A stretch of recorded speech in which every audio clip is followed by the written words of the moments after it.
Hey there, welcome back. Aga here. Today we're going to talk about your next step in the 45-day Candida Cleanser Protocol, and that is using food as medicine. So in the last video, we talked about lufeneron, how it works to weaken Candida's exoskeleton made of chitin, making it vulnerable so that your own immune system can finally go in there and remove the infection. So if you missed that episode, please go back there and watch the video, because while diet is essential, it alone won't eliminate a systemic fungal infection. Many people think they can simply cut out sugar for a few weeks and starve Candida out, but that's not how this works. Candida is incredibly resilient. If you don't address it at the root level, it can lay low and hide out in the biofilm, waiting for the next sugar hit to come out and with a vengeance. And some of you may have experienced this, doing herbal cleanses and diets, and then you eat some sugar and then it just comes back, right? Because it never was eliminated in the first place. So to effectively remove Candida, you need to understand how it functions. There are two faces of Candida, and most people are familiar with Candida as a yeast, a single-celled organism. In this form, it actually plays an important role in your gut. It helps to break down excess sugars, consumes toxins and heavy metals, and it even feeds your beneficial gut bacteria. Think of it like a janitor for your digestive system. There's this symbiotic relationship happening in your body. However, Candida is dimorphic, meaning it can shift from this harmless yeast into an aggressive fungal form. And this is where the trouble begins to brew. Okay, let's look at fungus in the natural world. They live on dying and decomposing matter, right? It's often you see fungus in a forest growing on dead old logs or in a field on cow poop, right? Basically, when we die, Candida yeast turns into fungus so that fungus can digest our lifeless body and bring us back into the earth. It decomposes matter. So you don't want Candida in its fungal form living in your body while you're alive, right? When Candida turns fungal, three things happen. First, it creates that exoskeleton made of chitin, right? It makes it impenetrable for your immune system to go there, creates that fortress wall, and the colony just starts to spread. Secondly, it develops hyphae. So these are long root-like structures that pierce your gut lining, right? They just go poop. And now this leads to leaky gut. Toxins, bacteria, and digested food and undigested food and poop particles actually enter your bloodstream and move in through the body, triggering systemic inflammation and immune reactions. Right? And if that wasn't bad enough, then it starts to release toxins.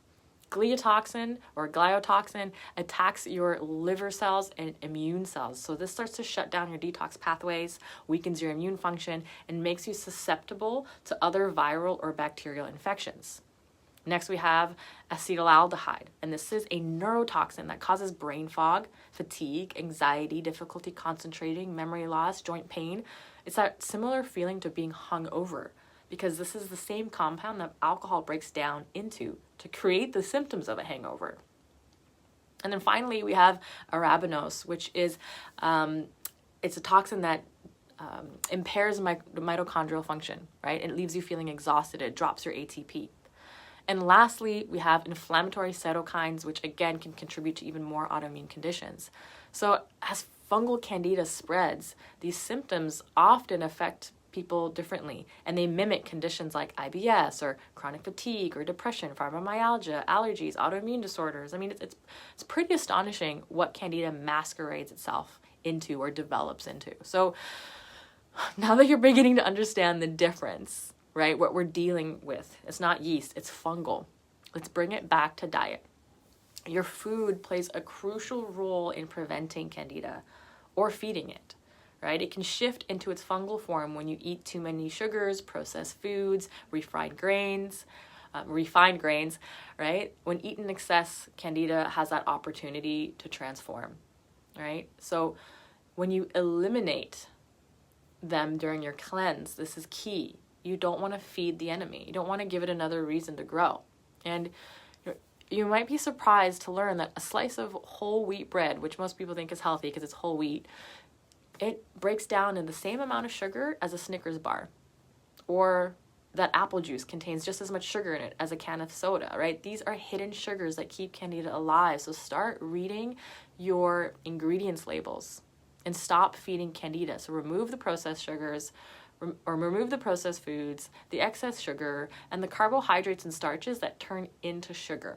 So this includes the obvious sugar, the honey, the fruit, the tropical fruit, the dried fruit, the fruit juices.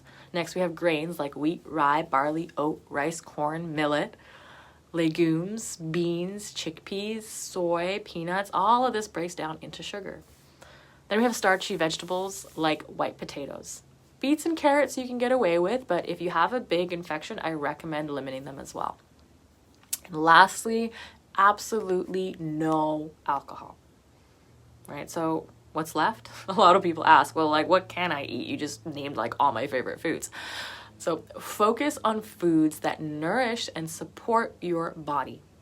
Proteins like grass-fed beef and lamb, wild game, pasture-raised poultry or pork, wild-caught fish, eggs, healthy fats like butter, ghee, olive oil, avocados, cheese from pastured cows, nuts and seeds, almonds, walnuts, flax seeds, chia seeds, bone broth. Bone broth is fabulous. These are all really beautiful foods. Next, we have non-starchy vegetables. So that's your cruciferous veggies, broccoli, cauliflower, Brussels sprouts, leafy greens, kale, spinach, cucumber, tomatoes, herbs, squash, zucchini, radish, asparagus, peppers, eggplants, right? There's actually a lot of food you can still eat. So the thing to consider here is that watch out for your unique allergens. Just because something doesn't feed Candida doesn't mean your body likes it. With Candida comes leaky gut and a compromised immune system. And over time, this can develop into food allergies or sensitivities. Consider that you might be one of those people who's sensitive to egg whites or almonds or nightshades or lectins, right? This is where a food allergy test can be very helpful for you to identify what your body is sensitive to. Because if you keep eating foods that your body doesn't like, you're going to be triggering a constant immune response that, again, weakens your ability to fight off the Candida infection. And the symptoms can be really quite similar. They could be actually headaches and rashes and bloating or constipation. So the symptoms can overlap. So food allergy test is really helpful. And as part of your recovery plan, I recommend you check out the GAPS diet protocol. It helps to repair a leaky gut. Oftentimes people recovering from Candida have sensitive guts, and raw vegetables like salads and uncooked veggies can really irritate the gut lining. So I recommend steamed vegetables and cooked veggies, lots of soups, and again, bone broth to assist the rehabilitation process. So as you eliminate the previously mentioned foods, you prevent the further growth of Candida. You reduce inflammation, you power up your immune system, and you really set the stage for an effective cleanse. And one of the most popular questions is, how strict do I have to be? Right? At this point, I would say do your best. Stick to the protocol, because eating too many carbs and sugar is one of the reasons why we're here in the first place. Candida has had this free-for-all, and it's been overfed. But know that, Candida is persistent. If you have cravings of overwhelming cravings, know that it's Candida that's still living in your body. And when you go attacking it, it's going to rear its head, right? And it's going to start releasing chemicals that hijack your brain chemistry and make you crave its preferred food source. Cookies, pizza, pasta, donuts, right? And studies have shown that sugar is 10 times more addictive than cocaine. So give yourself a grace. When cleansing from Candida, you don't have to be perfect, especially when you have the lufeneron on your team. You can succumb to a craving and eat that piece of bread or that entire box of chocolates. As long as you have lufeneron in your system, it's penetrating Candida's shield, making it vulnerable. So your immune system is actually still doing the work. It's still going in there and getting it out of your body. It's a lot easier to cheat on your diet with this cleanse than it is trying to starve Candida out and cheating, right? Because that doesn't work. So remember, when you remove the fungus and you're clear, you actually won't have cravings anymore. It's a lot easier to maintain this new way of eating. It's not deprivating. You'll actually have a choice. And there isn't this little beast in your belly tempting you with uncontrollable cravings. Believe it or not, you'll be satisfied after dinner and won't have an appetite for dessert. You'll actually prefer steamed veggies or a salad over pasta.